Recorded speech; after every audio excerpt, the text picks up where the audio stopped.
Shalom semua. Saya berharap kita sudah bersedia untuk beribadah pada pagi hari ini.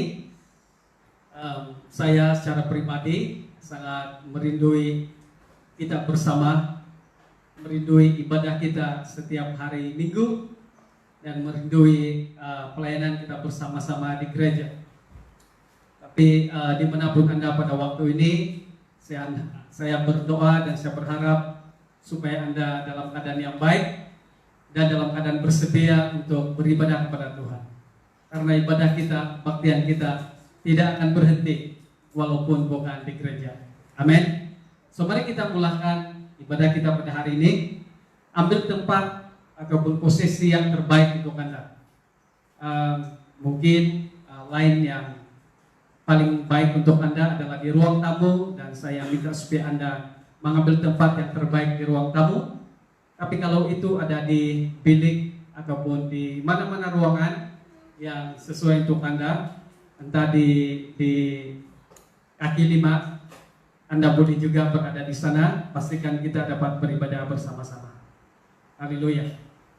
Dan jika Anda berada di luar kota Kinabalu, ada di kampung ataupun di luar negeri Sabah, saya mengucapkan selamat bergabung dengan jemaat Tuhan yang beribadah bersama-sama pada hari ini. Jemaat yang dikasihi Tuhan, kita akan mulakan ibadah kita. Tapi saya minta supaya untuk Anda dapat menikmati ibadah ini, mari kita lakukan bersama-sama seperti mana yang kami lakukan di tempat ini. Jika kita berdoa, Anda akan berdoa di tempat Anda berada. Dan pada waktu kita bernyanyi, saya minta Anda juga akan menyanyi, memuji Tuhan, menyembah Tuhan di tempat di mana Anda berada. Dan demikianlah kita pada hari ini dapat bersama-sama menikmati hadirat Tuhan dan melepaskan puji sembah kita, pengagungan kita, pemujian kita kepada Tuhan bersama-sama. Amin. Kalau sudah siap untuk beribadah bersama-sama, mari kita tunduk kepala kita bersama-sama. Haleluya. Jemaat yang dikasihi Tuhan, adalah baik untuk mengucapkan syukur dan puji-pujian kepada Tuhan pada hari ini. Seperti pemazmur berkata, pada waktu pagi kami memperdengarkan suara pujian, penyembahan kepada Tuhan. Dan hari ini saudara kasih Tuhan, mari kita datang kepada Dia dengan hati yang terbuka kepadanya.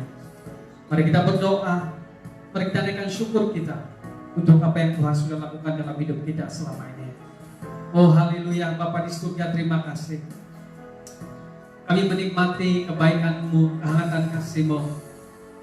Tidak ada waktu bagi kami, tidak ada tempat bagi kami, tidak ada ruang bagi kami untuk lari daripada hadirat-Mu.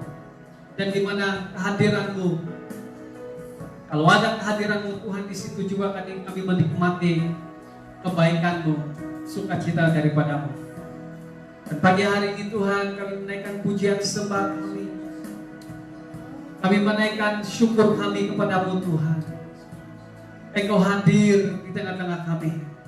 Saya berdoa, sebagaimana kami menikmati hadirat-Mu di tempat ini, demikian juga pada pagi hari ini Tuhan, dimanapun teman-teman saya berada, jemaat berada pada waktu ini, di rumah masing-masing, di situ juga Engkau hadir. Engkau akan melayani setiap anak-anak-Mu, memberkati anak-anak-Mu. Jika ada di tempat ini, jika ada di antara anak-anak-Mu jemaat Tuhan yang dalam keadaan yang sakit, terlantar, kita berdoa supaya saat ini mereka juga akan disembuhkan, mendapat kekuatan yang baru, dan ada mukjizat Tuhan terjadi saat kami memuji, menyembah-Mu dan beribadah kepada-Mu pada hari ini. Oh Tuhan, berikan damai sejahtera di hati anak-anak, berikan sukacita yang penuh, dan biarlah kami mempunyai satu iman, satu pengharapan, satu roh, satu semangat untuk memuji, menyembah Engkau, memuliakan Engkau. Terpujilah nama-Mu Tuhan. Haleluya, haleluya. Mari set hati kita kuasa. Di dalam nama Tuhan Yesus kami berdoa, dan semua kita yang siap memuji, menyembah Tuhan, meneruskan ibadah kita pada hari ini, mari kita katakan sama-sama. Amin. Haleluya. Berikan tepukan yang gemuruh bagi Tuhan Allah kita. Haleluya. Praise the Lord. Naikkan pujian. Haleluya.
Bapa di surga, pagi hari ini kami bersyukur karena kami punya masa berhadapan dengan Engkau, meninggikan nama-Mu, merenungkan kuasa kasih-Mu, merenungkan tentang Engkau sendiri.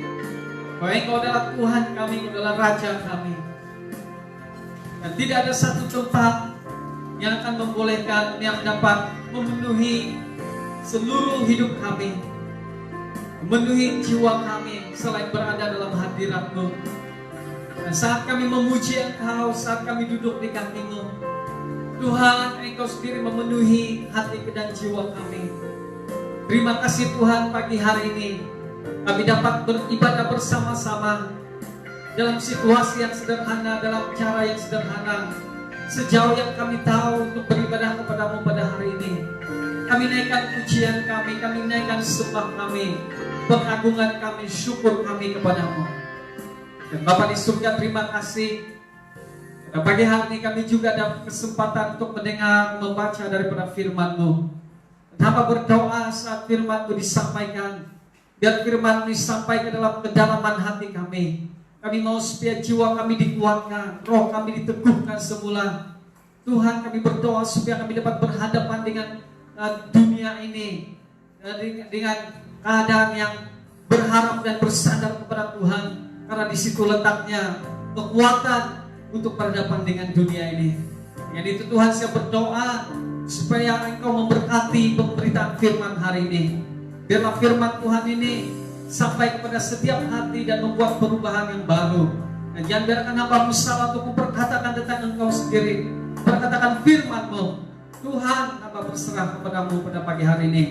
Sejauh suara ini didengar oleh setiap teman jemaat Tuhan yang ada di mana-mana, sejauh kami dapat menyampaikan firman, di situ pekerjaan Tuhan terjadi atas hidup mereka. Dan tidak ada bezanya tempat ini dan tempat di mana teman-teman saya berada. Di situ juga Engkau hadir melayani keperluan anak-anak-Mu. Sekali lagi saya berdoa, damai sejahtera Tuhan turun ke atas Engkau. Damai sejahtera yang diberikan Tuhan lebih daripada apa yang dunia berikan kepada kita, supaya Engkau punya ketenangan dan damai sejahtera untuk mendengar firman Tuhan hari ini. Terima kasih Bapa di surga. Biarlah suasana pemberitaan Tuhan mengambil tempat. Datanglah kerajaan-Mu, jadilah kehendak-Mu di tempat ini, di bumi ini seperti di surga. Terima kasih Tuhan. Di dalam nama Tuhan Yesus kami berdoa. Dan semua jemaat yang siap untuk mendengar firman Tuhan pada pagi hari ini, mari kita katakan sama-sama, amin. Puji Tuhan. Shalom semua. Pertama-tama terima kasih untuk kesetiaan Anda untuk beribadah bersama. Walaupun bukan seperti kebiasaan kita beribadah, tetapi ada kebaikan Tuhan yang kita alami, kesetiaan-Mu, dan Engkau setia beribadah bersama-sama. Dari situlah kita akan menikmati kebaikan Tuhan. Amin. Saya mengucapkan selamat bergabung kepada teman-teman yang baru saja bergabung bersama dalam link ini. Saya menghargai Anda dan saya minta supaya Anda terbuka untuk menikmati kebaikan dan hadirat Tuhan pada pagi hari ini. Sekali lagi shalom. Saudara, pada beberapa minggu yang lalu saya memang telah membawa kita pemberitaan firman Tuhan. Dan pada hari Sabtu yang lalu, sekedar untuk kembali refresh semula apa yang kita belajar, yaitu dalam doa hari Jumat, saya bawa kita untuk belajar firman Tuhan daripada Matius bab yang 6 ayat 9, yaitu tentang doa Bapa kami. Saudara, ini menarik karena doa Bapa kami merangkumi semua tentang ajaran doa daripada Tuhan Yesus. Nah, hari ini saudara, saya akan meneruskan kepada kita pemberitaan firman Tuhan. Dan dalam perenungan saya beberapa masa, saya mengambil keputusan pada hari ini untuk membawa kita pada satu tajuk, yaitu kekuatan berhadapan dengan zaman yang jahat. Saya ulangi lagi, kekuatan berhadapan dengan zaman yang jahat. Dan mari kita bawa, dan saya membawa kita, ataupun mari kita buka firman Tuhan yang saya ambil daripada Efesus bab yang kelima, ayat yang ke-15 hingga ayat yang ke-21. Saya ulangi lagi, kalau Anda lupa, ya, saya minta kalau ada buku catatan, catat dulu nomornya sebelum uh, mencatat kitabnya supaya lebih mudah, karena nomor kadang-kadang susah mau ingat ya. Jadi caranya adalah catat dulu nomornya dengan cepat. So Efesus bab yang kelima ayat yang ke-15 hingga ayat yang ke-21. Saya baca dulu dalam terjemahan Indonesia sehari, terjemahan baru Indonesia. Alkitab berkata, ayat yang ke-15, Paulus berkata, karena itu perhatikanlah dengan saksama bagaimana kamu hidup. Janganlah seperti orang bebal, tetapi seperti orang arif. Dan pergunakanlah waktu yang ada, karena hari-hari ini adalah jahat. Sebab itu, janganlah kamu bodoh, tetapi usahakanlah supaya kamu mengerti kehendak Tuhan. Dan janganlah kamu mabuk oleh anggur, karena anggur menimbulkan hawa nafsu. Tetapi hendaklah kamu penuh dengan roh, dan berkata-katalah seorang kepada yang lain dalam mazmur, kidung, puji-pujian, dan nyanyian rohani. Bernyanyi dan bersoraklah bagi Tuhan dengan segenap hati. Ucaplah syukur senantiasa atas segala sesuatu dalam nama Tuhan kita Yesus Kristus kepada Allah dan Bapa kita. Haleluya. Saudara dikasihi Tuhan, sangat menarik membaca firman Tuhan kita pada hari ini, karena Paulus menyampaikan kata-kata pesanan pastoralnya kepada jemaat di Efesus. Nah, saudara, Paulus menulis surat ini kepada jemaat yang disebut oleh Alkitab sebagai orang kudus di Efesus ataupun orang saleh di Efesus. Sebenarnya, saudara, kitab Efesus ini sangat menarik karena Paulus menyampaikan berita ataupun kata-kata pastoralnya kepada jemaat di mana tempat dia melayani selama beberapa tahun. Kota Efesus sangat menarik ataupun Efesus sangat menarik karena Efesus ini menjadikan kota ini sebagai markas pelayanannya pada satu waktu dahulu. Karena Efesus adalah suatu tempat yang strategik sekali dalam pemberitaan Injil. Dari sana, saudara, di Efesus, Paulus boleh mengirim penginjil untuk menjangkau bandar-bandar ataupun tempat-tempat yang strategik seperti Kolose yang ada di pergunungan. So, dalam kata yang lain, saudara kasih Tuhan, Efesus ini adalah satu kota yang amat strategik sekali, satu kota metropolitan antara yang terbesar dalam kerajaan Roma. Dan Paulus menjadikan tempat ini sebagai markasnya untuk melayani dan menyebarkan firman Tuhan ataupun berita baik Injil kepada bangsa-bangsa di sekitarnya. Di kota Efesus inilah Paulus berceramah di khalayak orang ramai. Dan di situ ada satu tempat yang menarik, yaitu di mana orang yang memiliki pemikiran-pemikiran yang baru yang disampaikan kepada orang ramai, dia diperbenarkan untuk berdiri di hadapan ramai orang cendekiawan dan dia boleh mengutarakan pendapatnya. Dan Paulus selama 2 tahun diberikan kebenaran untuk berbicara di satu kumpulan orang yang ramai di hadapan orang-orang di Efesus pada waktu itu. Nah, pesan saudara, sehingga ada orang-orang yang percaya, dan orang yang percaya itu semakin ramai pada waktu itu, sehingga kan Alkitab dalam Perjanjian Baru Kisah Para Rasul mencatat, saudara, bahwa ada orang-orang yang mempunyai kepentingan secara agama tercabar, karena makin ramai mungkin orang yang percaya dan makin ramai orang yang menolak untuk membeli patung-patung. Dan akhirnya, saudara, Paulus dan teman-temannya di tempat itu telah mendapat penyiksaan. Mereka telah ditangkap dan dituduh dengan berbagai tuduhan kepada mereka. Nah, saudara, saya sampaikan ini kepada kita untuk coba menjelaskan kepada kita di mana Paulus kenapa Paulus menulis surat ini kepada jemaat itu, dan apa latar belakangnya kitab-kitab ataupun Efesus ini. Nah saudara, sangat menarik karena kota Efesus ini sebenarnya kota metropolitan. Dia mempunyai satu kebudayaan yang bercampur baur, dan semestinya dia adalah Yunani, Roman Yunani. Dan bukan itu saja saudara, tapi mereka mempunyai satu kepercayaan dewa-dewi, yang mana di atas bukit kota ini juga ada satu kuil yang menempatkan dewa Armatias. Dan di kuil itu juga ada kira-kira 1.000 orang pelacur yang memperhambakan dirinya untuk melayani dewa ataupun dewi tersebut. Nah dalam konteks seperti itulah, maka jemaat berada dalam situasi di mana selalu berada dalam peperangan rohani, saudara kasih Tuhan. Nah, pada masa penulisan sebenarnya Paulus sudah ditangkap dan berada dalam tahanan rumah di Roma. Dalam kata yang lain, pada masa Paulus menulis surat Efesus ini, Paulus sudah berada di Roma dan dia sudah ditangkap dan dia ditempatkan di dalam tahanan rumah. Walau bagaimanapun pada masa dia ditahan di rumah, dia masih dibenarkan untuk menulis surat dan menghantar pesanan-pesanan pastoral, peringatan-peringatan kepada jemaat-jemaatnya.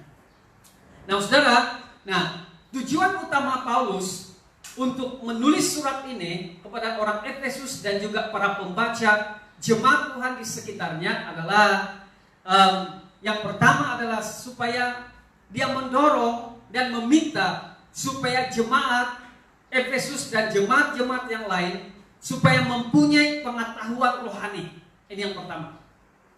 Pada waktu Paulus menulis surat ini, dia mau, tujuannya salah satunya adalah supaya jemaat ini mengetahui tentang ataupun mempunyai pengetahuan rohani.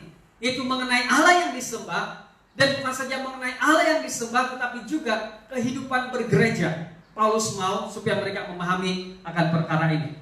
Yang kedua tujuannya adalah untuk mendorong supaya ada kesatuan di kalangan jemaat, terutama antara jemaat orang bukan Israel ataupun Gentiles ataupun orang-orang Yunani ataupun bangsa-bangsa yang lain, dan juga di kalangan orang Yahudi. Seperti yang kita tahu saudara, ada juga jemaat orang Yahudi, ada juga Yunani, dan selalu ada krisis teologi antara mereka. Dan kita dapati saudara, ada juga di kalangan jemaat-jemaat daripada Yahudi yang selalu menentang Paulus berdasarkan ajaran-ajaran Paulus.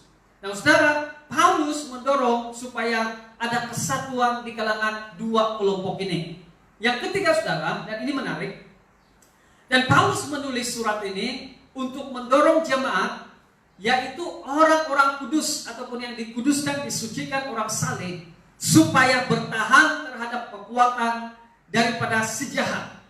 Dalam kata yang lain, bertahan pada saat-saat ada kejahatan yang berlaku di kota-kota orang Kristen berada, ataupun secara konteks pada hari ini di kota Efesus. Nah, dalam konteks yang ketiga tujuan Paulus inilah saya mau bawa kita untuk melihat bahwa Paulus sedang berkata kepada jemaat bahwa saya tahu kamu sedang berhadapan dengan cabaran, saya tahu keadaan zaman ini seperti apa, tetapi saya mau supaya kamu tetap kuat.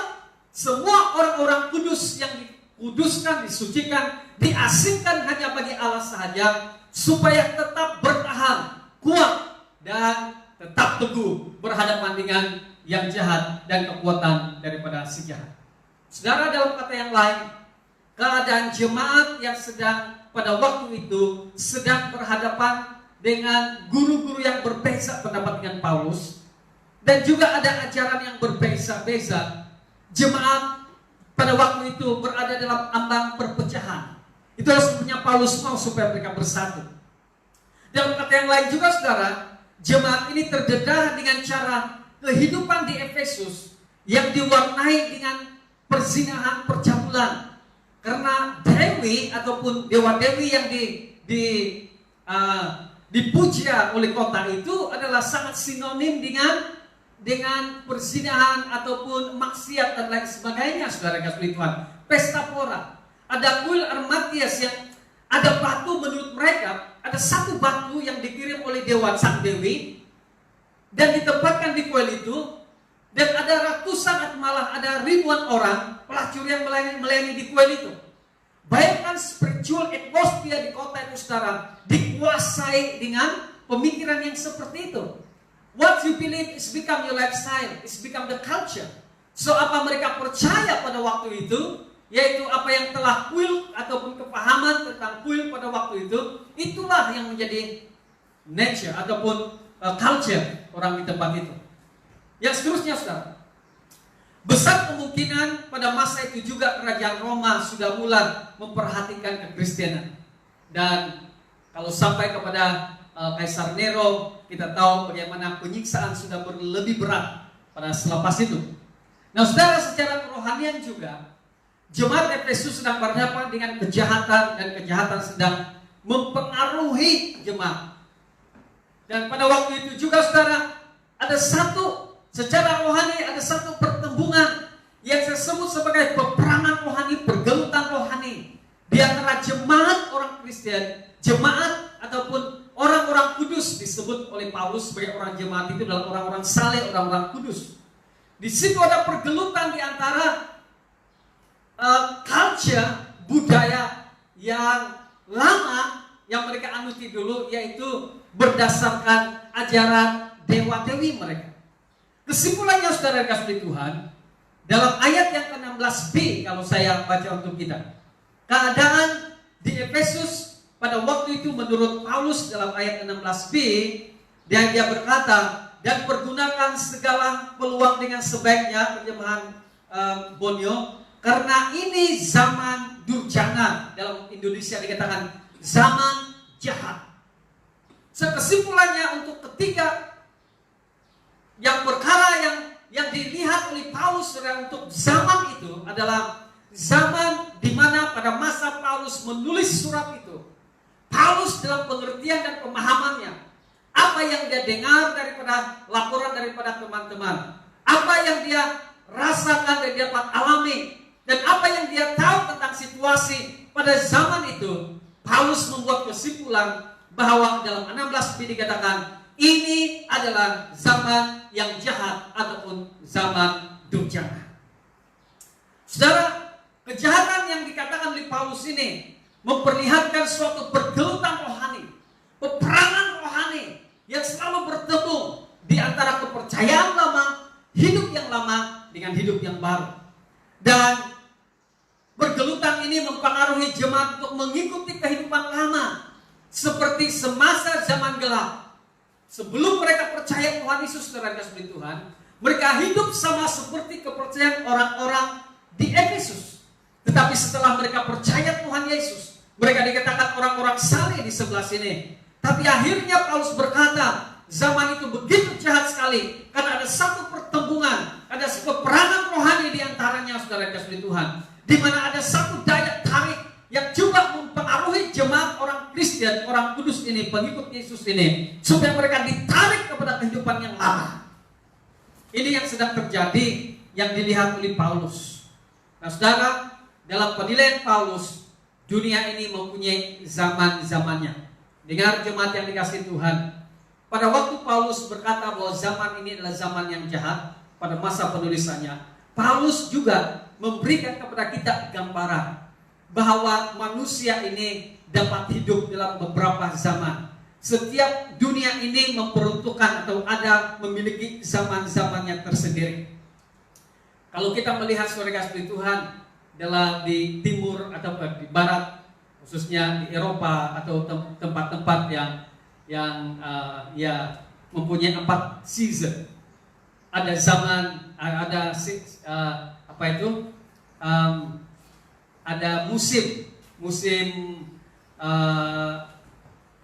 panas, ada musim sejuk, ada musim luruh, ada musim bunga. Mana duluan? Musim luruh, selepas luruh dia sejuk. Selepas dia sejuk, dia bunga. Lepas musim bunga, dia musim panas. Jadi ada 4 musim. Ini cukup untuk memberikan gambaran kepada kita tentang zaman-zaman. Walaupun dia tidak sama, tetapi dapat menggambarkan kepada kita bahwa dunia ini kita berhadapan ataupun jemaat juga mempunyai kehidupan yang berada di setiap zaman. Dan zaman itu Paulus berkata bahwa ada zaman yang jahat. Ada masa saudara kasih Tuhan seperti kerohanian kita seperti kebangunan rohani terus luar biasa. Tahun 70-an, 80-an, 90-an sangat mekar sekali kekristenan, malah gereja bertumbuh dengan luar biasa. Hadirat Tuhan dinikmati, firman Tuhan disampaikan dengan baik sekali, Injil pergi kemana-mana. Tapi ada waktu saudara kasih Tuhan seperti sukar sekali, ada hambatan, ada rintangan. Dan Paulus melihat ini sebagai satu yang disebut sebagai zaman. Ada zaman untuk dunia ini. Dan zaman ini seperti yang dikatakan oleh Paulus pada saat penulisannya, zaman yang jahat. Saudara, apa yang kita perlu pada waktu kita berada pada zaman itu? Pada zaman yang jahat. Saya ingat saudara kasih Tuhan, seorang teman saya berkhotbah tentang satu pohon yang disebut yang tumbuh di pergunungan Libanon. Kalau saya tidak silap mungkin itulah pokok aras Libanon.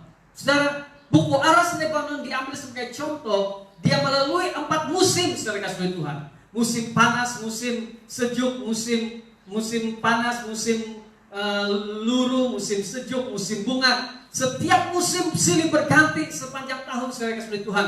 Tapi pokok itu tetap kuat dan tumbuh di atas pergunungan Libanon saudara kasih Tuhan. Dan ini sebenarnya tujuan Paulus. Pada waktu kita melalui zaman-zaman yang sukar dalam hidup kita, pada waktu Anda berhadapan dengan zaman-zaman yang tidak baik dalam hidup kita, dunia tidak memberikan kepada kita keadaan yang baik, dunia tidak memberikan kepada kita situasi ekonomi yang baik, dunia tidak dapat memberikan kepada kita situasi kesehatan yang baik, keadaan dalam kehidupan semasa kita tidak baik. Saudara, Paulus berkata kepada kita, seakan-akan dia berkata, dia mau supaya kita dapat bertahan walaupun dalam setiap zaman, walaupun zaman yang jahat. Amin. Doa dan harapan saya kepada jemaat pada pagi hari ini, apapun situasi yang kita alami, biar kita mengerti prinsip bertahan dan kuat di dalam Tuhan, supaya pada waktu ada cabaran yang datang dalam hidup kita, tetap kuat. Cabaran masih ada, kekhawatiran masih ada, situasi tidak berubah mungkin, tetapi kita tetap kuat. Kita yang menjadi kuat di dalam kekuatan kuasanya. Yang percaya katakan amin. Ini yang saya mau jemaat mengerti daripada apa yang Paulus katakan kepada kita. Paulus mau supaya jemaat Efesus dapat bertahan dan menang dalam zaman yang jahat. Pada saat ada satu pertemuan rohani, pergelutan rohani, peperangan rohani, zaman yang jahat, di situ juga kita mengerti bahwa Tuhan berkuasa berdaulat atas hidup kita. Amin. Dan Paulus mau supaya kita menang, seperti mana dia katakan kepada jemaat di Efesus. Saudara, sangat menarik karena dalam situasi jemaat yang melalui zaman yang jahat, saya harap Anda masih bersama dengan saya. Dalam situasi jemaat yang melalui zaman yang jahat, Paulus, apa yang Paulus lakukan saudara? Yang pertama adalah dia berdoa. Dia berdoa. Dalam Efesus bab yang ketiga ayat 16 hingga 19 ini merupakan doa Paulus. Saudara, waktu dia menulis surat ini, dia tahu bahwa zaman itu adalah zaman yang jahat. Dan pada waktu dia menulis surat-surat kasih Tuhan, di dalam suratnya itu mempunyai satu rangkaian doa Paulus. Dan ini yang Paulus lakukan. Pada waktu dia melihat situasi yang jahat, Paulus berdoa. Dan yang menariknya saudara, dalam Efesus 3:16-19 ada beberapa isi doa yang saya ingin jelaskan kepada kita.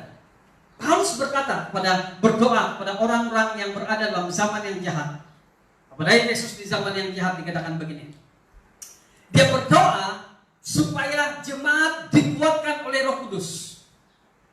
Ini, kalau Anda membaca bab yang ketiga, saudara kasih Tuhan, doa Paulus, dikatakan, dengan sebab itu aku bertelut kepada Bapa, yang daripadanya segala bangsa di surga di bumi telah dinamakannya, yaitu berdoa.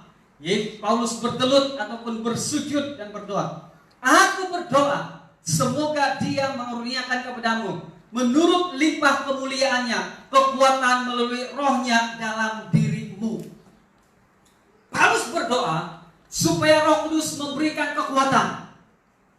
Paulus berdoa supaya jemaat di Efesus akan dikuatkan oleh Roh Kudus. Apakah sebenarnya saudara-saudara yang kita perlukan pada saat-saat dalam zaman yang jahat? Paulus berdoa supaya kita dikuatkan oleh Roh Kudus. Amin. Ternyata saudara-saudara Tuhan, peranan Roh Kudus itu penting pada saat-saat kita berada dengan hambatan dan situasi yang jahat seperti ini. Saudara, sangat menarik karena Paulus pada waktu dia melihat ataupun mendengar dan mengetahui keadaan jemaat Efesus. Jemaat Efesus berhadapan dengan zaman yang jahat dalam hidup mereka. Saudara, pada saat mereka Paulus mengetahuinya, Paulus tidak berhenti. Dia berdoa dan isi doanya ini sangat menarik. Dia mau supaya Roh Kudus melayani jemaat. Saudara, sangat menarik. Kenapa saudara? Sebenarnya tidak salah untuk berdoa supaya seseorang ataupun jemaat dikuatkan oleh Roh Kudus, dilayani oleh Roh Kudus seperti Paulus sedang mendoakan jemaat. Saya sering berdoa saudara-saudara Tuhan. Saya sering berdoa sama di sini dalam online ini ataupun di gereja. Dan Anda mengetahuinya, saya berdoa supaya Roh Kudus akan menguatkan jemaat. Saudara, Roh Kudus akan memperbaharui, memberikan kekuatan kepada kita terus-menerus. Roh Kudus ini saudara memperbaharui kita. Kita tidak tahu bagaimana berhadapan dengan dunia tanpa Roh Kudus. Ada orang yang sudah lemah, patah semangat saudara-saudara Tuhan. Ada orang yang tidak ada kekuatan lagi untuk berhadapan dengan dunia karena pergelutan terhadap zaman yang jahat. Di atasnya ada satu peperangan rohani. Tapi Paulus berdoa supaya Roh Kudus akan menguatkan jemaat. Demikian juga saudara-saudara Tuhan, pada saat kita berhadapan dengan zaman yang jahat, yang saya doakan kepada jemaat untuk Anda adalah biar Roh Kudus melayani engkau, menguatkan engkau. Karena inilah yang dilakukan juga oleh Paulus kepada jemaat di Efesus. Yang kita perlukan pada saat-saat yang getir dalam hidupmu, pada masa-masa yang jahat, adalah Roh Kudus menguatkan kita. Ini adalah salah satu peranan Roh Kudus yang selalu membimbing kita, berada di samping kita, malah menguatkan kita. Saat kita jatuh, Dia mengangkat kita. Saat kita berduka cita, Dia menghiburkan kita. Karena Dia adalah Roh Allah yang memberikan kekuatan kepada kita, diam di dalam kita. Amin. Doa Paulus juga dia berkata, dia mau supaya jemaat orang di Efesus ini, ataupun jemaat kudus di Efesus, ataupun jemaat-jemaat Allah di sekitarnya, memiliki iman dan berakar umbi dalam kasih serta mengetahui kasih Allah yang sangat besar. Saudara, Paulus mau supaya pada saat zaman yang jahat, pada situasi sesuatu yang tidak baik, di mana terjadi peperangan rohani, pergelutan, saudara-saudara Tuhan, dia mau yang ini. Dia mau supaya jemaat memiliki iman dan berakar umbi dalam kasih. Dan dua ini saudara-saudara Tuhan sangat penting. Kalau kita mau supaya dapat memadam api si jahat, kita perlu ada iman. Iman timbul daripada pendengaran firman Tuhan. Amin. Kita mau ada iman. Waktu ada serangan datang, yang timbul adalah iman kita. Percaya akan Allah. Berakar di dalam kasih, saudara-saudara Tuhan. Inilah yang doa Paulus kepada jemaat di Efesus. Bagaimana? Saya ulangi lagi supaya Anda mengerti konteksnya. Paulus menceritakan bahwa jemaat Efesus dalam keadaan zaman yang susah, zaman yang jahat. Apa respon Paulus? Dia berdoa kepada jemaat, dan isi doanya adalah supaya jemaat dikuatkan oleh Roh Kudus. Amin. Yang kedua adalah supaya jemaat ini berakar dalam iman, memiliki iman dan berakar umbi dalam kasih. Karena dua ini akan dapat mematahkan serangan daripada si jahat. Kepercayaan kepada Tuhan yang tidak berbelah bagi itu adalah suatu ekspresi iman kita. Jemaat Efesus mau diminta, Paulus berdoa pada jemaat Efesus supaya mereka punya kepercayaan yang tidak berbelah bagi dan tetap memelihara iman. Dan Paulus mau supaya mereka mempunyai kasih yang dapat mendorong jemaat untuk selalu ada pengampunan, penerimaan, pembaharuan, dan belas kasihan dan pemulihan. Doa Paulus juga yang ketiga, kalau Anda membacanya keseluruhan daripada doa Paulus ini, dia berkata bahwa saya berdoa supaya jemaat dipenuhi dengan seluruh kepenuhan Allah. Apa artinya saudara? Dia mau supaya jemaat, Allah memerintah dalam jemaat, memerintah sepenuhnya di dalam Yesus Kristus. Kepenuhan Allah, tidak ada satu rongga dalam hidup mereka tanpa Allah, yaitu mereka mengalami yang namanya kepenuhan Allah di dalam Yesus Kristus. Nah saudara, ini yang dihadapi oleh jemaat, dan ini doa Paulus. Nah saudara, dalam situasi zaman yang jahat seperti yang dikatakan di Paulus, Paulus juga bukan saja berdoa, dan ada beberapa inti doa yang menarik, yang menguatkan dan menjadi sandaran bagi ataupun memberikan motivasi hidup untuk berkemenangan. Tapi Paulus juga menasihati jemaat. Paulus menasihati jemaat supaya seperti dalam Efesus 4 ayat yang pertama, hidup berpadanan dengan panggilan Tuhan. Ini nasihat Paulus, nasihat pastoral Paulus, penggembalaan Paulus kepada jemaat di Efesus. Dikatakan, oh jemaat di Efesus, biarlah kamu hidup berpadanan dengan panggilan Tuhan, yaitu hidup kudus dan memuliakan Tuhan. Ini kesimpulan saya.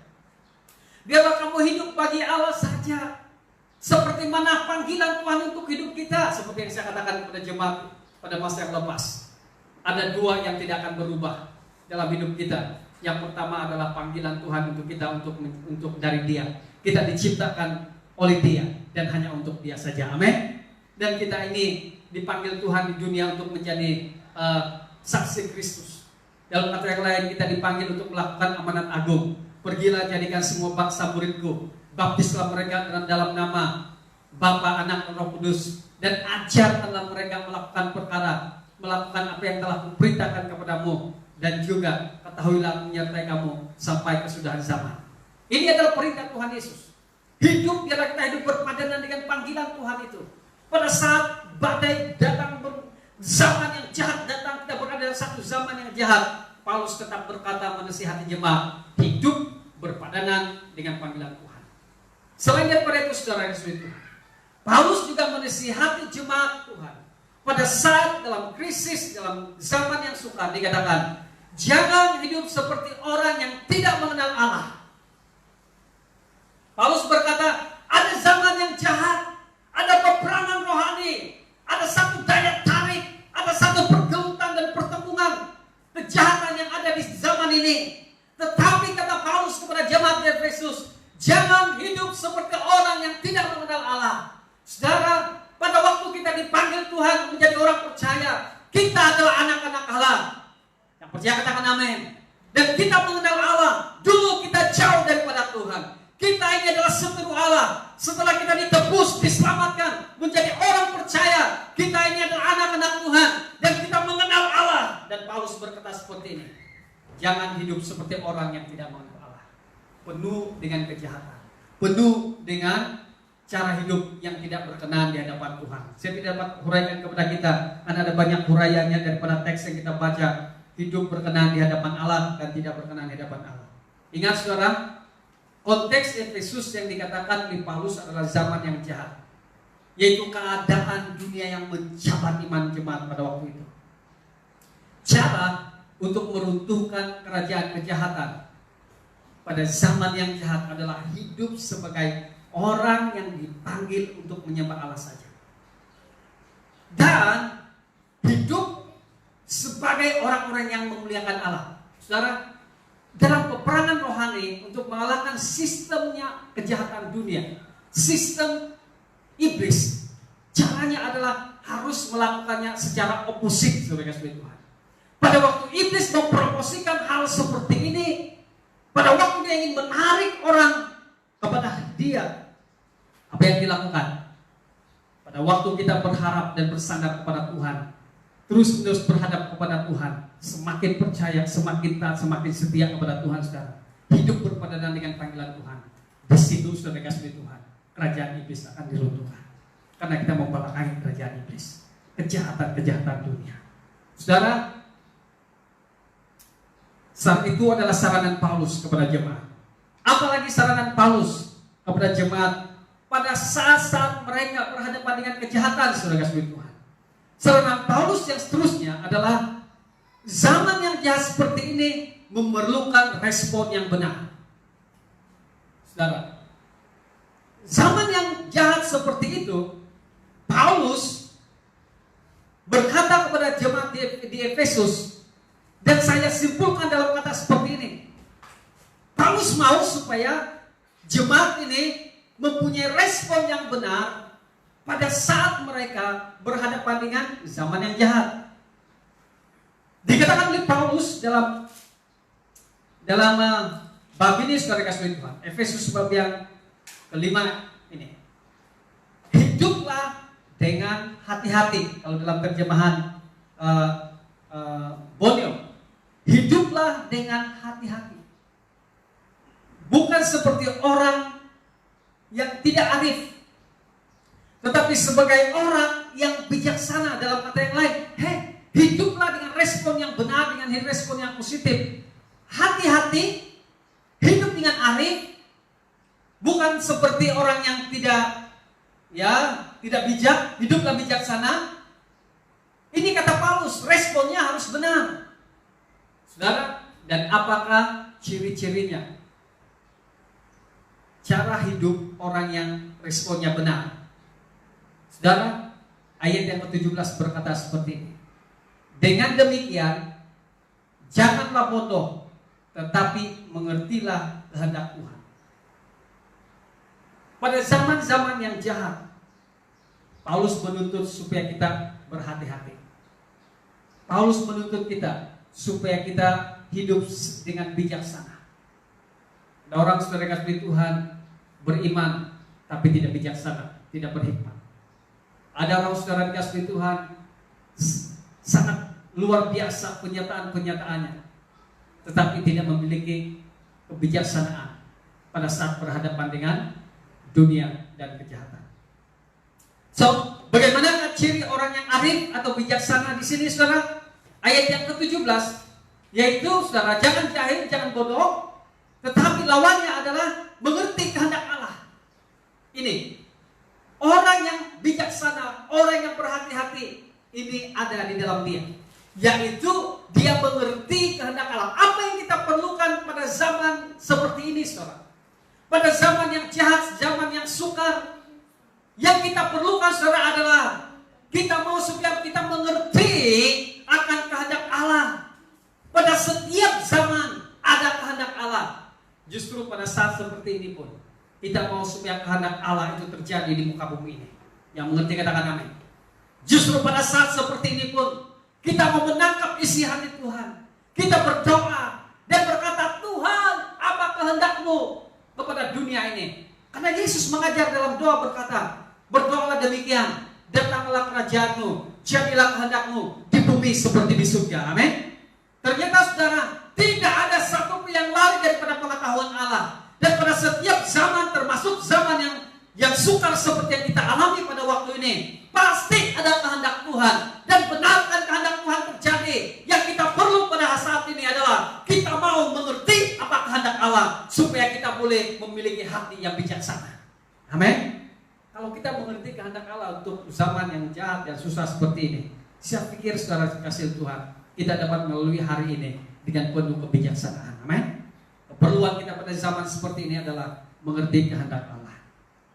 Dalam keadaan COVID-19, saya bawa kita untuk melihat ini. Seperti COVID-19 ini menguasai dunia, conquering the world. Conquer the world. Kita dituntut untuk tetap kuat dan bertahan pada saat-saat seperti ini. Kita dituntut untuk hidup bijaksana, mengatur kehidupan kita dengan iman kepada Yesus.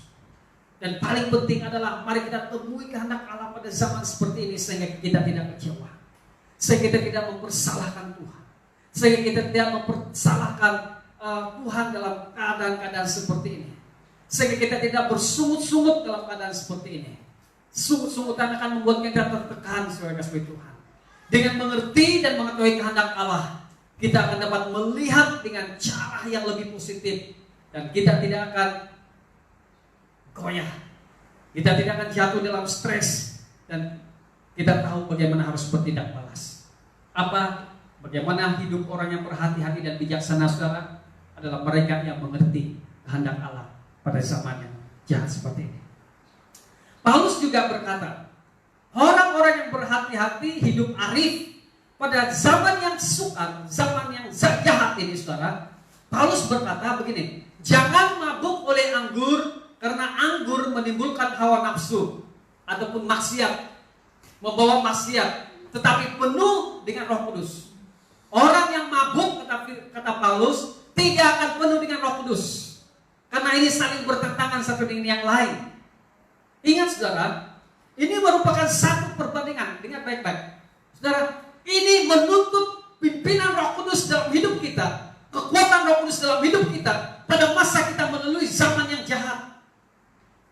Ingat, satu perbandingan yang dikatakan oleh Paulus, suatu perbandingan bahwa jika mabuk dikuasai sepenuhnya oleh anggur, maka ia akan menjurus kepada perkara maksiat. Dikuasai oleh sepenuhnya oleh anggur, saudara. Nah, ingat baik-baik, ini konteksnya.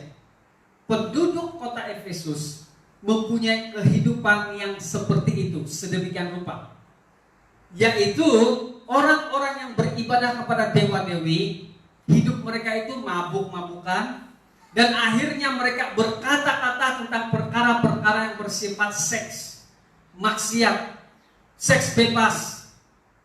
Dan setelah mereka mabuk-mabukan, saudara, mereka menyanyikan tentang lagu-lagu yang tidak senonoh. Mereka ini ekspresikan mereka punya seperti kegembiraan dengan menyanyikan lagu-lagu perzinahan, pemujian terhadap dewa-dewi, dan akhirnya menjurus hidup mereka untuk melakukan maksiat. Dapat tangkap kaitannya?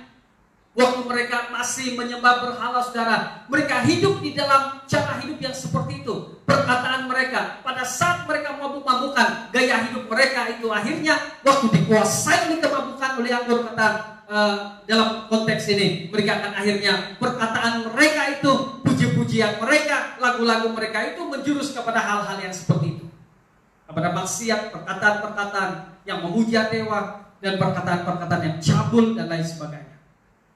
Nah, besar kemungkinan, saudara, perbandingan ini dilakukan berdasarkan situasi semasa seperti itu, di mana masyarakat dikuasai, dipenuhi, dan didorong oleh roh yang menjadikan kota-kota itu maksiat berdasarkan kepercayaan kuil Matias pada waktu itu. Dan itulah yang terjadi pertembungan.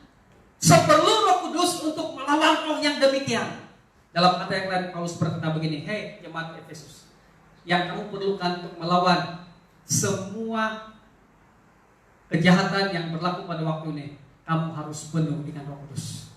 Karena kamu lihat, kalau dipenuhi dengan kemabukan sama seperti mereka, akhirnya waktu mereka mabuk, mereka mengekspresikan hati mereka, saudara, dengan nyanyian-nyanyian pemujaan, nyanyian-nyanyian dan kata-kata cabul, kata-kata seksual, dan akhirnya membawa mereka kepada perbuatan maksiat. Karena begitulah cara hidup kota itu berdasarkan kepercayaan mereka. Mungkin ini kata Paulus. Tetapi untuk melawan mereka, kata Paulus, pada saat yang jahat seperti ini, zaman yang jahat, saya mau kamu penuh Roh Kudus. Amin. Karena pada waktu kamu penuh Roh Kudus yang memenuhi, kata Paulus. Dan apa yang terjadi pada waktu kamu penuh dengan Roh Kudus? Ingat doa Paulus, dia memberikan kekuatan kepada kita. Amin. Ingat doa Paulus, dia mau Roh Kudus itu membangun hidup mereka. Amin. Dan hidup kita dibangun.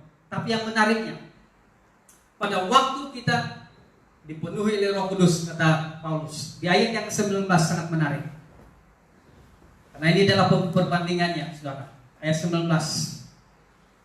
Berkata-katalah sesama sendiri dengan mazmur, lagu pujian, serta nyanyian rohani, menyanyi dan berlagu untuk Tuhan dalam hatimu.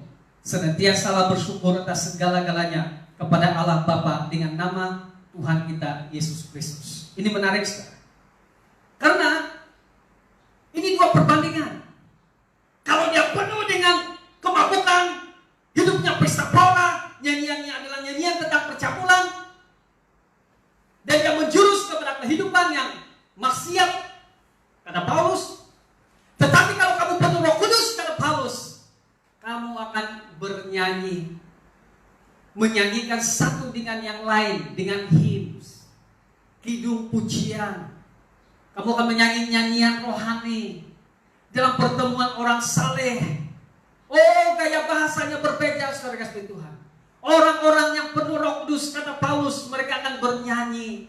Nyanyian yang tidak sama seperti Paulus katakan terhadap kehidupan orang lama, kehidupan lama jemaat di Efesus. Tapi kehidupan mereka bernyanyi kepada Tuhan. Amin. Ini yang Paulus katakan. Konteksnya saudara tidak lari daripada perbandingan situasi yang saya katakan tadi. Dengan itu Paulus menasihati jemaat yang sudah diasingkan, dikuduskan, dibenarkan oleh Tuhan, tidak menyanyikan ataupun tidak turut serta dalam amalan yang lama. Itu hidup dalam mengikuti tata cara kehidupan yang lama. Tetapi dia berkata seperti ini, saya mau kamu penuh dengan Roh Kudus. Amin. Kamu tahu, di situ letaknya pergelutan, pertentangan, pertembungan rohani pada waktu itu. Yang satu menarik kepada kehidupan yang lama. Zaman itu adalah zaman yang jahat, di mana ada satu peperangan rohani yang hebat. Tetapi Paulus berkata, jangan mabuk oleh anggur, dalam kata yang lain, jangan hidup sama seperti mereka. Tetapi biar kamu penuh Roh Kudus. Ini perbedaan antara kamu dengan mereka, kata Paulus. Dan perkara yang berkaitan dengan menyanyi ini sangat luar biasa. Ketika kita berkata seorang dengan yang lain, artinya saling menguatkan, saling mendorong, dan saling melayani. Dengan apa, saudara? Mazmur. Apa itu mazmur? Dalam tradisi perjanjian lama, ini biasanya mazmur ini mungkin mereka menyanyikan mazmur-mazmur yang memang digubah. Mungkin juga mereka mengambil dari perjanjian lama. Tapi biasanya mazmur dinyanyikan bersama dengan musik, diiringi dengan musik. Nyanyikanlah lagu itu. Mazmur saling dengan yang lain. Yang kedua adalah lagu pujian. Biasanya lagu-lagu pujian adalah mempunyai satu lirik ataupun lirik-lirik yang memperkatakan tentang Tuhan, kebesaran Tuhan, dan di dalamnya ada perkara-perkara kristologi, teologinya, ajaran-ajaran, mengungkapkan puji-pujian kepada Tuhan, dan juga nyanyian rohani, spiritual songs. Saya tidak akan menjelaskan lebih dalam tentang perkara ini. Mengandung lirik, ajaran-ajaran, dan juga nubuatan-nubuatan, sesuatu yang mengalir dari dalam hati kita waktu Roh Kudus. Kita dipenuhi dengan Roh Kudus. Ada spiritual songs yang keluar. Dan juga bukan saja menyanyi satu dengan yang lain, kata Paulus, tapi ayat 19 dikatakan, seterusnya bernyanyi untuk Tuhan dalam hatimu. Bernyanyi untuk Tuhan dalam hatimu. Melody in your heart. Saudara, waktu Roh Kudus kita dipenuhi dengan Roh Kudus, kata Paulus, kita akan bernyanyi kepada Tuhan dari dalam hati. Dalam kata yang lain, ada melodi. Roh Kudus membawa kita kepada satu penyembahan kepada Tuhan, pujian kepada Tuhan. Start from your heart, from the bottom of your heart. Waktu ada setiap pagi saya bangun, hari ini kebanyakan lagu yang ada dalam hati saya adalah lagu kemenangan iman. What a friend we have in Jesus. Terus waktu saya merenung, duduk di tempat ini, di meja belajar saya ini, saudara, sambil saya merenung firman Tuhan daripada ayat ini, sambil ada lagu yang keluar dalam hati saya, dan di situ ada kekuatan yang Tuhan berikan, saudara. Roh Kudus akan membawakan jiwa kita, membuatkan jiwa kita mempunyai melodi dalam hati yang selalu memuji Tuhan dan selalu bersyukur kepada Allah. Saudara, adakah Anda masih mengalami perkara ini? Saudara, pagi hari ini saya berdoa pada zaman yang jahat seperti ini, kita akan tetap kuat di dalam Tuhan. Amin. Ada kekayaan rohani dan ada kekuatan rohani pada saat kita mendapat kepenuhan daripada Roh Kudus sepanjang masa. Waktu Paulus berkata, hendaklah kamu penuh dengan Roh Kudus, jangan mabuk oleh anggur, artinya apa, saudara? Rupanya, saudara, kita selalu perlu menerima kepenuhan Roh Kudus dari masa ke masa. Amin. Karena disitulah kita dipimpin oleh Roh Kudus. Saudara, mari kita menghadapi zaman yang jahat dengan cara-cara rohani. Saranan Paulus kepada kita, saudara kasih Tuhan, sebenarnya saya berikan kepada kita tiga saranan Paulus sebenarnya, tindakan Paulus pada saat dia mengetahui bahwa jemaat sedang dalam keadaan zaman yang jahat. Yang pertama, dia berdoa. Dan waktu dia berdoa, inti pati doanya luar biasa. Dia mau supaya jemaat dikuasai oleh Roh Kudus. Amin. Dan Roh Kuduslah yang melayani mereka. Roh Kuduslah yang menguatkan mereka. Dalam inti doa Paulus berdoa supaya jemaat memiliki iman dan berakar tepi dalam kasih. Karena demikianlah kita dapat melawan panah berapi daripada si jahat. Saat ada serangan datang pada zaman yang jahat dalam peperangan rohani, semua panah berapi akan dipadamkan oleh iman dan kasih. Dalam doa Paulus, dia mau supaya jemaat dipenuhi dengan seluruh kepenuhan Allah dalam hidupnya, dan Yesus yang berkuasa dan memerintah become the Savior, the Lord in our life. Yang kedua, dikatakan oleh Paulus pada saat berhadapan dengan zaman yang jahat. Dalam situasi zaman yang jahat, Paulus berkata, hiduplah berpadanan dengan panggilan Tuhan. Saudara, semakin kita hidup berpadanan dengan panggilan Tuhan, semakin kita akan sampai kepada maksud abadi Allah dalam hidup kita. Di situ ada kekuatan daripada Tuhan. Dan jangan hidup seperti orang yang tidak mengenal Allah. Karena pada waktu kita melakukan dua perkara ini, saudara, hidup berpadanan dengan panggilan Tuhan, hidup seperti yang sebagai orang yang mengenal Allah. Saudara, semakin kita berhidup seperti itu, kita sedang mengalahkan kejahatan pada zaman yang jahat itu. Yang ketiga, yang terakhir, bagaimana kita berhadapan dengan, pada waktu kita berhadapan dengan zaman yang jahat. Paulus berkata kepada kita, hiduplah dengan hati-hati, bukan seperti orang yang tidak arif ataupun bodoh, tetapi kita bijaksana. Bagaimana ciri orang yang arif bijaksana di sini, saudara kasih Tuhan? Dia mengerti kehendak Allah. Amin. Biarlah kehendak Allah yang terjadi di muka bumi pada waktu ini. Yang kita mau adalah kita mau mengerti kehendak Allah pada zaman ini. Dan seterusnya Paulus berkata, Paulus mau supaya kita penuh dengan Roh Kudus. Membanding keluar dari dalam kita adalah pujian pengagungan kepada Tuhan, pujian sembah kita kepada Tuhan, saling bernyanyi satu dengan yang lain dengan mazmur, dengan kidung pujian, nyanyian rohani, dan bersyukur kepada Tuhan dan menyembah Tuhan. Di situ letaknya kekuatan rohani dan kekayaan rohani, sehingga kita dapat bertahan berhadapan dengan zaman yang jahat ini. Amin. Haleluya. Saya mengakhiri khotbah ini, saudara kasih Tuhan. Seperti biasa, saya mau kita merenung akan firman Tuhan. Saya mau supaya setiap kita meresponi firman Tuhan dengan benar. Saat Anda berhadapan dengan situasi yang sukar, mungkin zaman hidupmu pada waktu ini adalah zaman yang sangat jahat sekali. Saudara, saya mau supaya Anda menjadi pohon aras di Libanon yang tetap kuat dan teguh. Walaupun berhadapan dengan 4 musim, tapi dia tetap kuat. Demikianlah yang saya mau terjadi kepada jemaat. Dan Paulus mengatakan bahwa hari pada waktu dia menulis surat kepada Efesus itu adalah hari yang jahat. Tapi dia memberikan kepada jemaat sarana-sarana bagaimana mereka boleh menang dalam peperangan rohani yang amat dahsyat itu. Hari ini saya tidak tahu apa keadaan. Mungkin engkau juga sedang berhadapan dengan zaman yang sukar, zaman yang jahat dalam hidupmu. Tapi saya berdoa hari ini supaya Tuhan memberikan kemenangan kepadamu saat engkau mengikuti firman Tuhan pada hari ini. Saudara, firman Tuhan ini memerlukan ketaatan untuk dilakukan, diterima, dihidupi dalam hidupmu. Dan pada waktu Anda hidup dalam keadaan seperti itu, hidupmu pasti akan menang dalam Tuhan. Amin. Mari pejamkan matamu pada hari ini, saudara. Dimanapun Anda berada pada waktu ini, ambil masa untuk bertenang, ambil masa untuk merenung kasih Tuhan. Hari ini, saudara, ada masa Tuhan untuk memperbarui hati. Saya tidak tahu bagaimana keadaanmu pada waktu ini, tapi jika Anda salah seorang yang mau respon firman Tuhan pada waktu ini, saya akan berdoa untuk Anda. Jika engkau salah seorang yang mau respon firman Tuhan dengan benar hari ini, saya akan berdoa untuk Anda.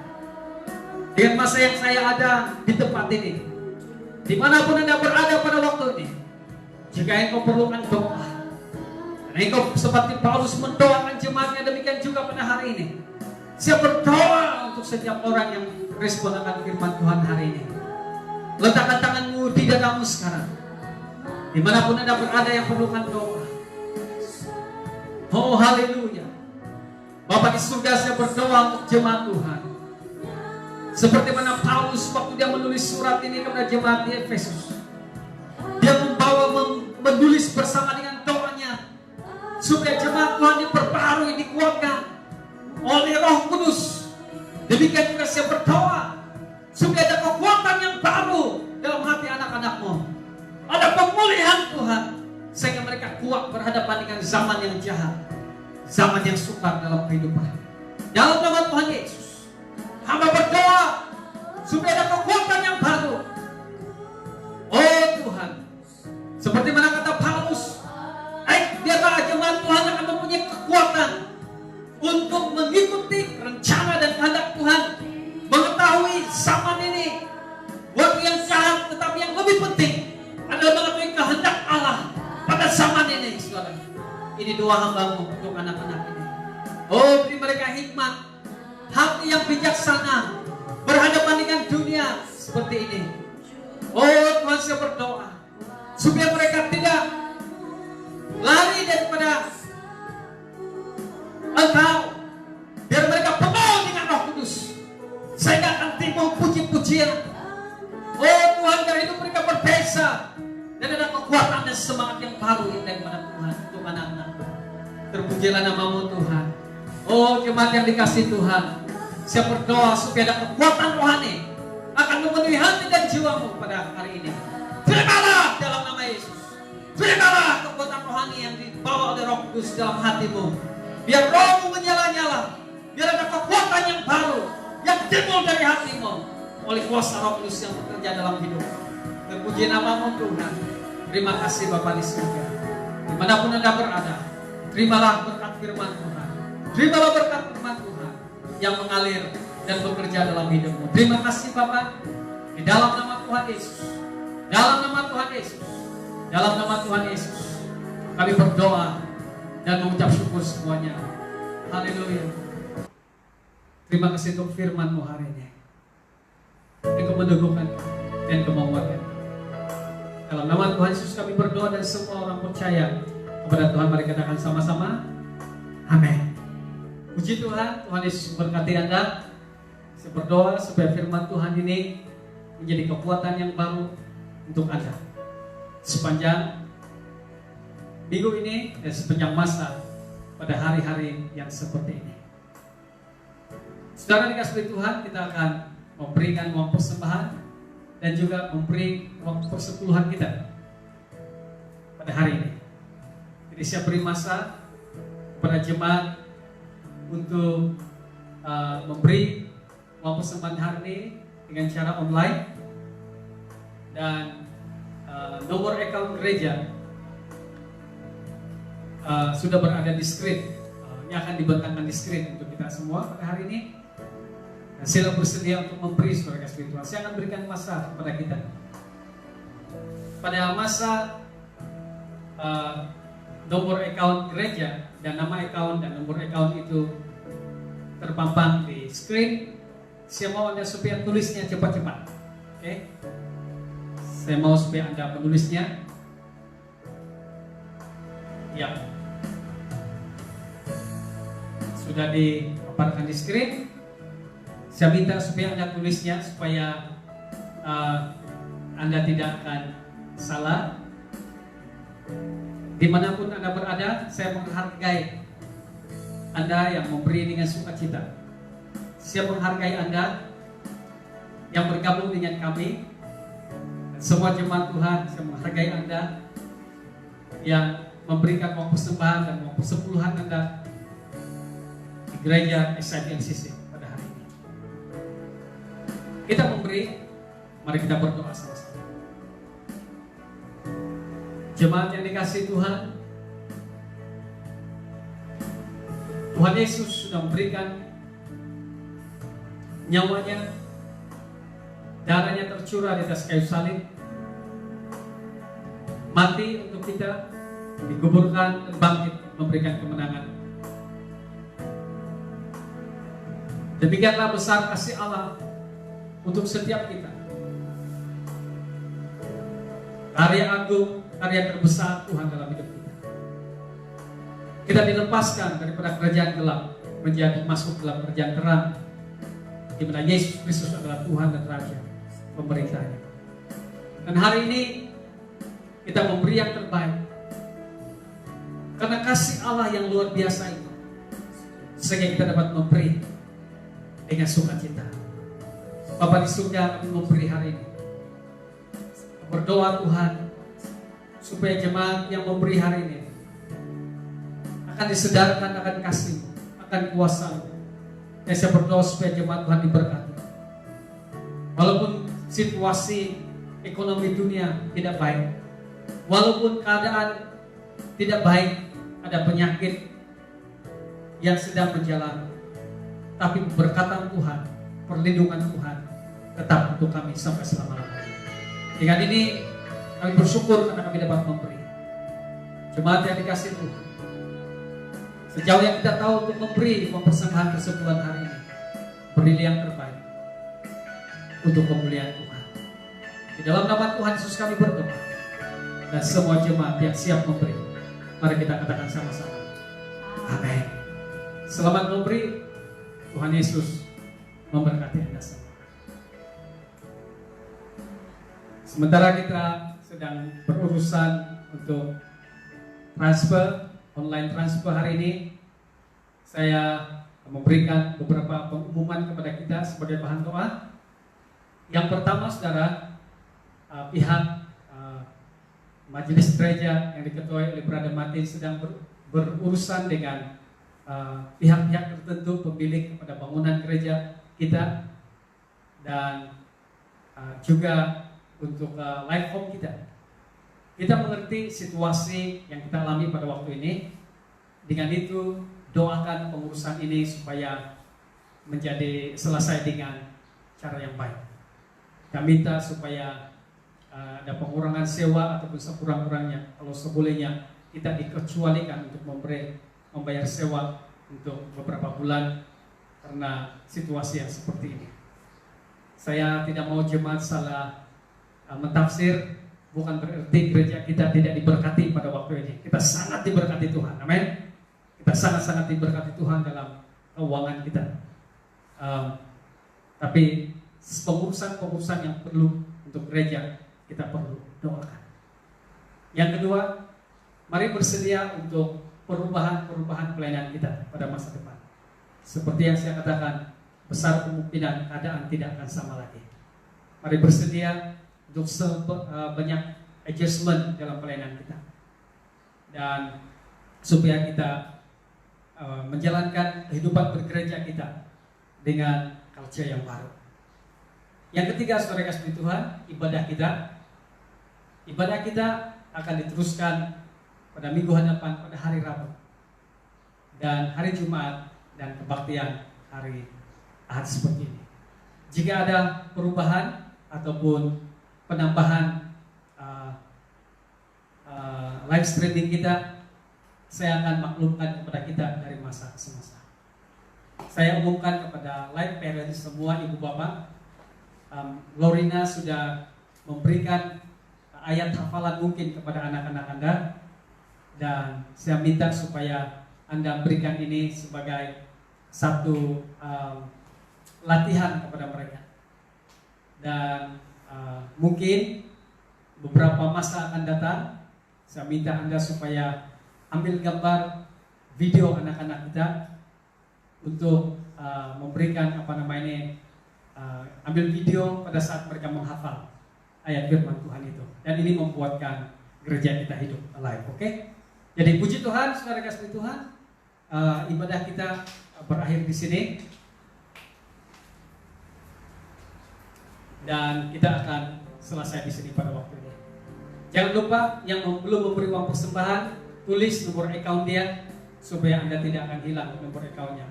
Amin. Mari angkat tangan semua, terima berkat daripada Tuhan. Jemaat yang dikasihi Tuhan, kita berkumpul di tempat ini, di rumah masing-masing, tapi dalam satu nama, Yesus Kristus. memberikan pengharapan kepada kita. Dan kita berakhirnya memuji Tuhan, memuliakan Dia, meninggikan Dia. Tuhan Raja dan segala Raja. Sejauh yang kita tahu untuk mempersembahkan korban syukur pujian kepada Tuhan, demikianlah kita persembahkan untuk kemuliaan nama-Nya. Dan kita selesai dalam ibadah kita. Dimanapun Anda berada pada waktu ini, terimalah berkat Tuhan. Kiranya kasih Allah, damai dalam Yesus Kristus, dan persekutuan Roh Kudus akan menyertai kalian mulai dari hari ini sampai Maranatha Tuhan datang, dan sampai kita bertemu pada kesempatan masa depan. Semua jemaat yang menerima berkat ini, mari katakan sama-sama, amin. Puji Tuhan, Tuhan Yesus memberkati kita.